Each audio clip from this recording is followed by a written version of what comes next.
All right, guys, welcome back to the channel. This morning we are on the way to New Boston, Michigan to pick up my new trailer. If you guys watched the video, we're at the roadkill event and my 300 was loaded on my new trailer. I think the lug nuts came off, and then I was taking that turn to hit a U-turn and the studs broke and the whole wheel came off. So that was a really messy day. So I ended up taking it to the dealership the next day. No, actually I took it on a Monday because that roadkill event was on Saturday. So I took the trailer back home. We unloaded the 300 off the trailer, and then on Monday I took it back to the dealership. And the whole time I was thinking, you know, they're gonna give me a hard time. They're gonna be like, oh, this is not covered by us and this is not something that we're responsible for. But shout out to Jim, he was a general manager there, and it turned out that he was even he even watched the video of the whole thing when it happened. So as soon as I walked in there, he already knew what was going on. So he took the trailer back, I unloaded it there, and then we ordered a new one, which we ordered the speed loader. So it's gonna be the same style frame, so it's all aluminum frame, aluminum floor. But this one is a speed loader, so it's hooked to some kind of motor, and you hit a button and the whole thing tilts. So you can load up whatever you're loading up, hit another button, drops back down, strap it down, and you're done. So it's a lot easier than pulling out the ramps and you know, doing all that. So this one is supposed to be a lot better. So I guess it's here after about 6 or 7 weeks. He texted me yesterday saying that it's ready for pickup. All right, here we are. That wasn't bad. It was about 30 minutes. Well, the construction made it take a little bit longer. I think it's that first one over there.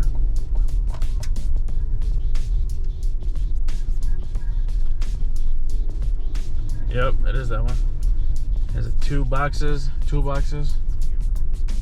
Ooh-wee.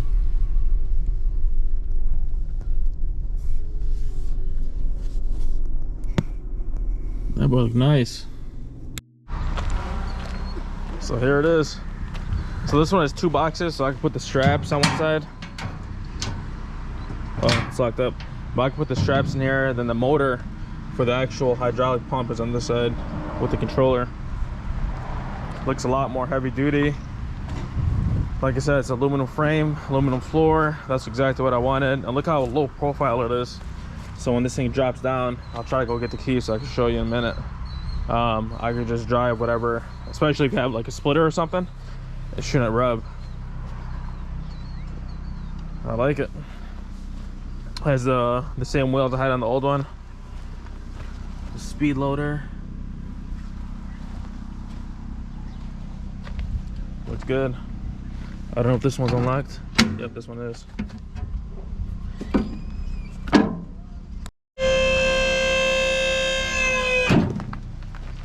Oh, that's cool, man. Let me see that. Yeah. How do you drop it? 2. 1 lifts it, 2 drops it. That's cool. And then it has the remote control inside of there too, right? Yes. Yep. That's sick. So I didn't have to get down from the car. I could just be in there. Yeah. Loading it up and down. Hit the button, and that's why it went cordless. So when you're in the car, you can lower it down and you're stable. That's sweet. I like how it's like a low profile. So if I got something low, it's not gonna really. Well, your car is low. Yeah, it is. You know? I got the splitter on it. Yeah, you're gonna have trouble with that, and that's why we did that. It does have to be hooked up to the vehicle when you do it. Okay. You know, that's the only thing. You want the back on my truck?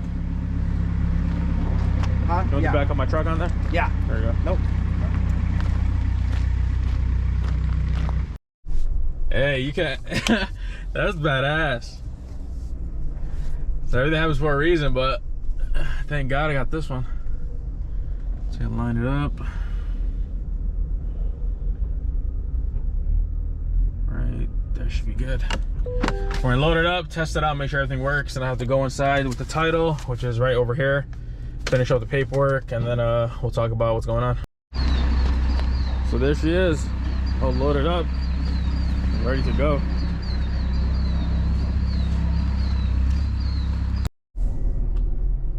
All right, guys, so we are loaded up, ready to go back home. But before we head out of here, I want to give a huge shout out to Bill and Jim at USA Trailer Sales. Man, the customer service here, I can't even get close to explaining how good it was. So when the trailer broke down, you guys seen that, I drove it back up here, and then right away Jim greeted me with nothing but excellent customer service. He's like, no, I watched your video, we'll take care of it. He said, if you want, we can fix the current one or we can order another one. I'm like, man, I just don't feel comfortable with this old one anymore. He's like, leave it where it's at and we're gonna order a new one. So they ordered this one for me, and like I said, it took about 6, 7, maybe 8 weeks to come in. And throughout the whole way, he's been contacting me, letting me know how far they are into building it. And as soon as he got in, he sent me pictures. And just the customer service, that's what it's all about. It was A1. And if you guys are looking for a trailer, you guys must come see USA Trailer Sales. Ask for Bill or Jim. Tell them I sent you, and I'm pretty sure they'll take care of you. Look how they took care of me. So I'm getting close to the house. What I'm gonna do is I'm gonna unload the trailer, and then maybe on Friday or Saturday, we'll actually test it out. I'll hook it back up, we'll load up the elephant on there, and then we'll see how easy to use the speed loader feature instead of using the ramps, which should be obviously a lot better than to set up the ramps. You gotta line it up with the wheels, then you gotta peek out your window and make sure you're lined up with the ramps. It's I mean, it's not hard, it takes a lot more time than with this feature. All you gotta do is hit a button with your remote while you're in your car, load it up on there, drop it back down, strap it, and you're good to go. So like I said, maybe either on Friday or Saturday we'll test that out. If the weather is nice, we've been having some rain for the past couple days. But now getting into the main subject of today's video, which was how I sold my TrackHawk. So I was gonna make a separate video on me picking up the trailer, then making me talk about the TrackHawk, but I don't like to make videos where I'm talking through the whole thing. So that's why I wanted to include it with the trailer video. That way they're kind of mixed together. So I was ordering a new vehicle. I don't want to tell you guys what it is to spoil it, but this was like 3 months ago, 2.5 months ago. I put a new order in, and then the used car department wanted me to trade in the TrackHawk, which obviously I was going to. I'm not rich like that where I can have $200,000 vehicles just sitting in my backyard. So they gave me an appraisal on it at $94,200, which is crazy, man, because TrackHawks right now are going for, like, new ones are going for like 95, 96, depending on what options you got. So that's really good money for what it is, because I already got like, I think 8,000 miles on it when I sold it. But the thing, what happened was my new vehicle estimate delivery time was last week or the week before. So what I did was I turned it in before then. That way I'm like, you know, when my new thing comes in, I'm gonna have that ready, and then I don't need the TrackHawk anymore, and I gotta put more miles on it to, you know, make the value go down. So I gave it back, I turned it in, and then the ETA changed for October 12th, which is, depending when I post this video, it could be another week or so. So once that comes in, I mean, I'm in a rental right now, so that's how I'm getting back and forth. I don't want to drive the elephant every day. So once that comes in, I'll do a video reveal for that. And take a guess, what do you guys think it would be? It is supercharged. You guys know that we can't come down from that. But take a guess what you think it's gonna be. I don't wanna, if I give you guys what, you know, what brand it is, it's obvious what I got. So I don't wanna spoil it like that. But take a guess and see if you get it right when it comes in. Now, everyone's opinion might be different on this whole thing about, well, I should have never sold it, I should have kept it for a while, got some more money out of it because they're not making them anymore. I think TrackHawks and Hellcats and Durangos, all those, anything with the 6.2 with a supercharged motor, I believe 2022 is the last year they're making them. So they're really holding value. If not, they're probably going up in value, and you can make a lot of money on it, especially now going off of COVID. You got the chip shortage, so they're not able to make new ones. So if I was you, I would really take advantage of the situation. I mean, with these cars, you can always replace them. I mean, whether it's now, whether it's a year from now, you can always get another one if you sell yours. But you might as well take advantage of it now so you can get some money for it. Like I said, I mean, new TrackHawks with 0 miles are going for what I sold it for. So basically, for the 6 or 7 months I had it for, I really drove it for free. So all my payments that I paid on it for that time, I got that money back, and plus I had extra money to put down on my new, vehicle, and it worked out that way. You know, it's a little bit harder if people say, oh, I should sell a elephant, this and that. I would. I mean, for the money, anything's for sale, but it's a little bit harder for me to sell it because it's not like I could just replace it with another elephant. I mean, these motors first are hard to find. You can't even find the motor, and then even worse than that, just find the whole car. So that's the whole situation with the elephant. Yeah, I might want to do something new eventually, but like I said, if the price is right, that's the only time I'll think about selling it. And then I also got to think about what should I do next. Now, if you were in my position, I'm asking you guys as viewers, I mean, like I said, without you guys, most of the stuff I do won't be possible. If you were in my position and you had the elephant, would you sell it and then make something else? And if you do sell it, what would you build instead? Honestly, I mean, I wasn't really gonna put it out there because I wanted to do it and keep it as a secret. I was going to build the Goal or Gobble, whatever that thing is.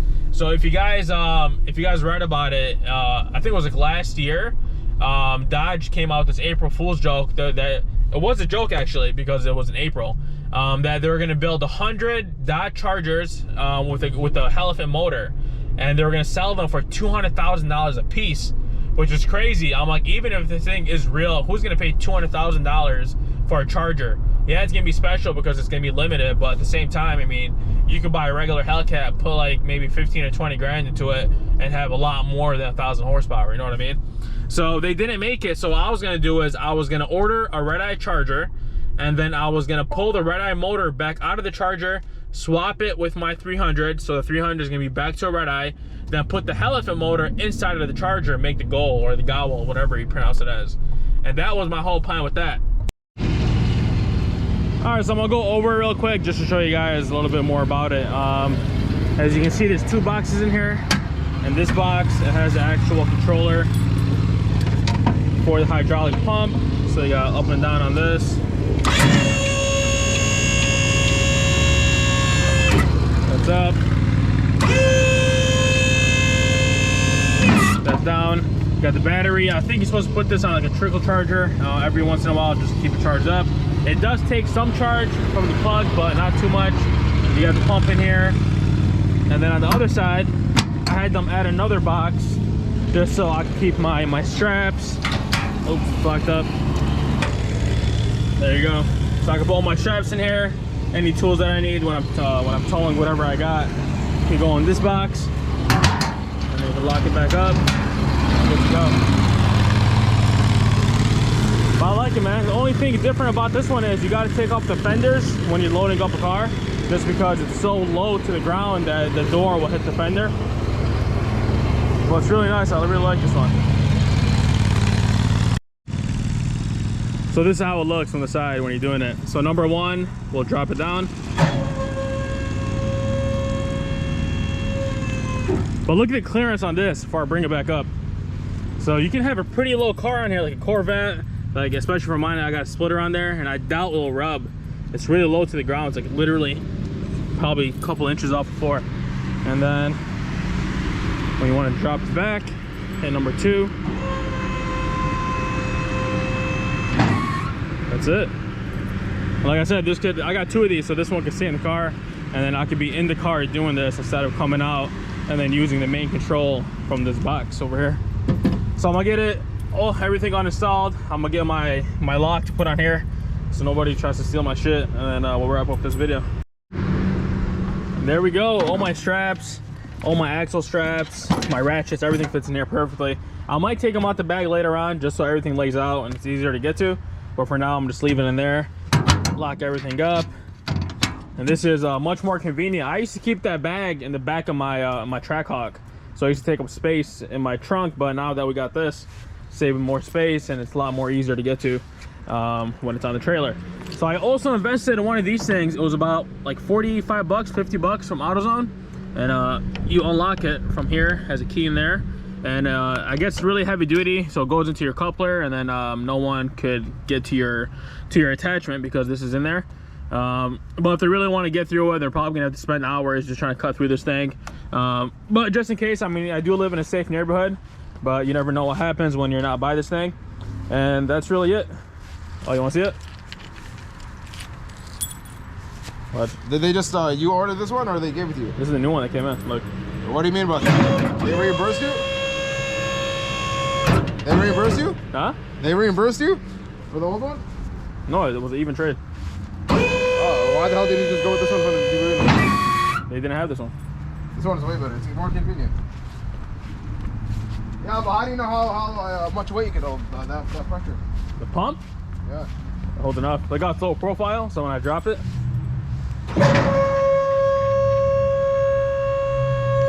Sick. Yeah, but how about if you have a splitter? Yeah. It's still low. Look how low it is.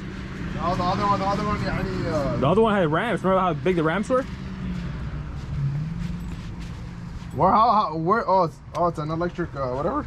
Yeah, the battery and the pumps in here. You just drop it. Inshallah, that's nice. How much is this worth? A lot of money, kids. You gonna buy one? No. All right, so before I let you guys go, one more thing I want to show you. If you already know what this is, then you know what's gonna happen. So I'm doing a full color change on the Elephant. I'm not gonna show you guys what color it is. No, it's not this color. It's just gonna be, it's a color that I wanted to do on the silver one before I sold it, and I never had the chance to because I sold it to Little Baby. So this one on the red Elephant, we're gonna change it to the color I always wanted, and you guys are gonna have to stay tuned for that. I'm gonna drop this off. I'm gonna drop the film off to KA Customs tomorrow, and then get it scheduled in maybe for next week sometime or the week after to get it wrapped up. But I want something that's a little bit better. I mean, red is just way too flashy, especially where I live. This is, you're just asking to get pulled over with this. So we're gonna get the color change on this one, and then I'll show you guys how that looks on the next couple videos. So that's gonna be it for today's video, guys. If you're new to the channel, make sure to subscribe, hit that like button to support, and I'll see you back on the next one.